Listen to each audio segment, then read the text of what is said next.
All right, viewers, so that was the live update we were getting for you from Nepal. There is chaos, pandemonium. That is something that we are witnessing on the streets of Kathmandu. Just look at the visuals that you can see on the screens right now. There is arson.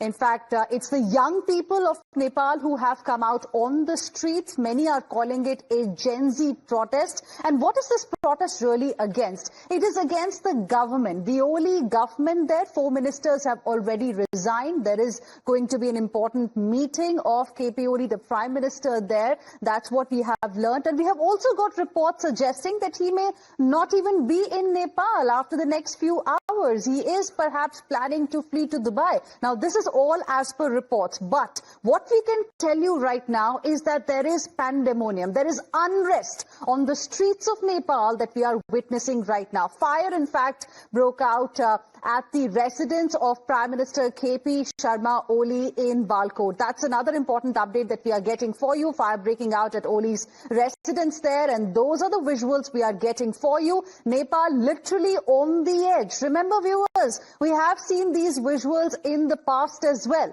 Something like this happened in Bangladesh too. This is something that we have seen happening in Dhaka, how the ministers, the government was targeted, then Sheikh Hasina had to flee Dhaka, had to flee Bangladesh, and now similar scenes are being witnessed on the streets of Nepal as well. There was in fact gunfire reported near Nepal President's residence as well. And why is this really happening? It is of course being seen as the deadliest youth uprising in years that we are seeing. Now, how did it all start? It started with the government of Nepal banning as many as 26 social media platforms. Those included Facebook, Instagram, WhatsApp, YouTube, X, etc. On 4th of September, at least 19 people have lost their lives in these violent clashes that we are witnessing. It is day 2 of the protest that turned violent in Nepal that we are seeing right now. Initially, the Prime Minister of Nepal, KP Sharma Oli, had blamed infiltration by some unwanted elements. Let's straight away cut across to the latest from the ground. My colleague is speaking. जितना भी corrupt नेता है, India संरक्षण नहीं करना चाहिए. India को ये सोचना चाहिए कि नेपाल हमारा मित्र देश है, यहाँ कुछ दुख होता है उसको हेल्प करना चाहिए और करप्टेड जितना भी नेता है उसको आश्रय नहीं देना चाहिए. बिल्कुल. तो ये देखिए, आपको दिखाए चेहरे, सभी की मांग यही है कि जो ओली है वो वहाँ, ये सिर्फ रजिस्ट्रेशन से काम नहीं चलेगा कि रिजाइन करके भाग जाए और वो उससे काम नहीं चलेगा. उनको यहाँ पे सजा मिलनी चाहिए. नहीं, हर नेता को, सिर्फ ओली को ही नहीं, जो करप्टेड है सबको. आपको लगता है कि पूरी कैबिनेट करप्ट है? हाँ, सब है जो ऊपर है ना, सब.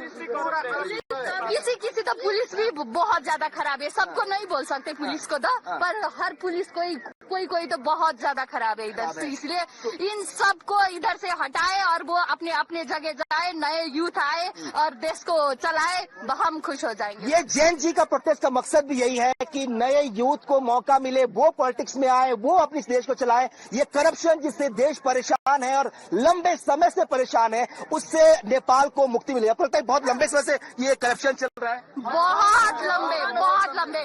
अभी हम लोग तो देखते ही रह गए थे. अभी जब शुरू हुआ तब तो सब लोग बोलने लगे ना.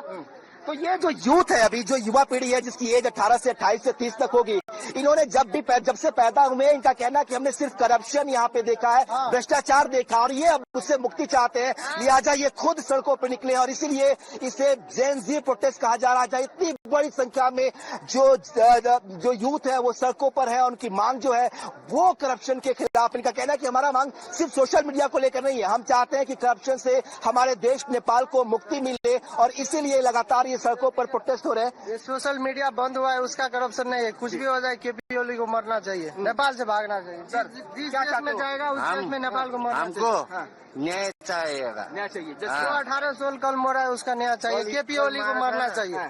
उसको हम मार दूंगी अभी की अभी. हमको ये देखिए, तमाम जो मारेगा तो मैं मारूंगा केपी ओली को. मैं मारूंगा. देख लो, मैं मारूंगा केपी ओली को. मैं मारूंगा. इतना सानो बच्चा मैं मारूंगा. मैं मेरा 24 वर्ष की एज है, मैं मारूंगा, मैं सिंगल मारूंगा, मैं सिंगल। वो खाली आ जाए यहाँ पर, मैं मारूंगा, मैं मारूंगा। एक मिनट, आप लोग जो प्रोटेस्ट कर रहे हैं ना कि नेपाल में ये फेसबुक, ये सोशल मीडिया बैन होने के बाद ये सब हो रहा है, वो चेंज हो गया। उन लोगों ने बहुत अच्छे से चेंज हो गया। 8 सितंबर को उन लोगों ने बहुत अच्छे से जेएनजी उन लोगों ने अपडेट भी किया था कि सिर्फ 28 साल से नीचे के बच्चे आएंगे वहाँ पे प्रोटेस्ट करने के लिए। हम लोग कोई भी नहीं गए, नेपाल से कोई भी बड़े लोग नहीं गए, लेकिन उन लोगों ने क्या बोला कि बच्चे लोगों को हाथ उठाने को बोला, आ जाओ। फिर उसके बाद उन लोगों ने एक से एक उन लोगों ने गोली मारा, और उसके बाद वो लोग क्या बोलते हैं, हम लोगों के जान को खतरा है। कैसे खतरा है? वो बच्चे लोग के पास क्या था? वो उन लोगों के पास क्या तोप था? उन लोगों के पास क्या था? आप देख सकते हो उन लोगों के पास कितना सारा सिक्योरिटी है। जनता के साथ क्या है हम लोगों के पास? बंदूक है, किसी के भी जेब में देखे कुछ है, किसी के पास कुछ है? बस खाली वो बच्चे लोग गए थे अपना आवाज रखने के लिए, पीसफुल प्रोटेस्ट बोल के उन लोगों को हत्या किया। It's a murder case. 13 साल के बच्चे को यहाँ पे मारा है, सबने देखा है। तो क्यों चुप रहे हम लोग? क्यों चुप रहे? वो क्यों चाहिए हम लोगों को? और सब लोग बोलते कि उसके बच्चे को देख के हम लोग जेलस। क्यों होंगे हम लोग जेलस? अगर उसका पैसा अच्छे से आया होता तो क्यों करते? उन लोगों का एवरी वीक उन लोगों का टूर होता है यूरोप पे, कैसे अफोर्ड करते हैं वो लोग? हाउ?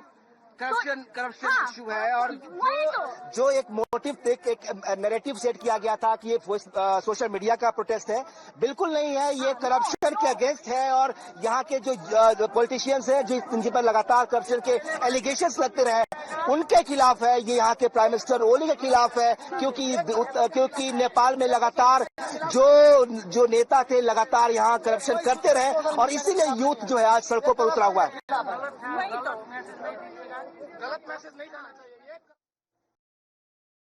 के तमाम शहरों में प्रदर्शन हो रहा है। अभी मैं बीरगंज में मौजूद हूं और यहां पर आपको हम तस्वीर दिखाते हैं कि किस तरह से यहां पर हालात है।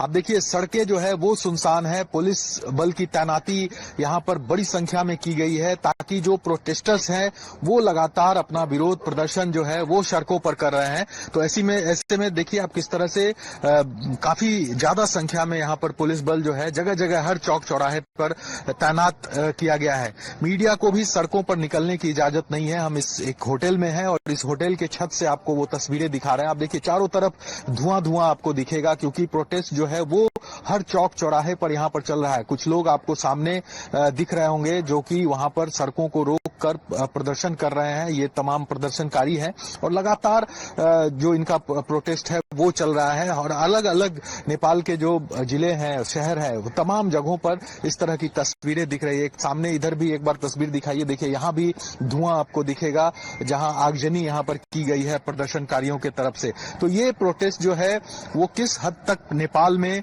बढ़ा हुआ है और कितने खतरनाक हालात है यहां पर, वो ये तस्वीर बता रहा है कि किस तरह से पुलिस बल की बड़ी संख्या में तैनाती रखी गई है। बावजूद इसके जो प्रदर्शनकारी है, सरकार के खिलाफ जो प्रदर्शन चल रहा है, वो तमाम लोग सड़कों पर है, विरोध प्रदर्शन कर रहे हैं, तोड़फोड़ का आगजनी तमाम चीजें यहां पर कर रहे हैं। जहां भी आप जाएंगे पुलिस चारों तरफ नेपाल की सड़कों पर दिखेगी।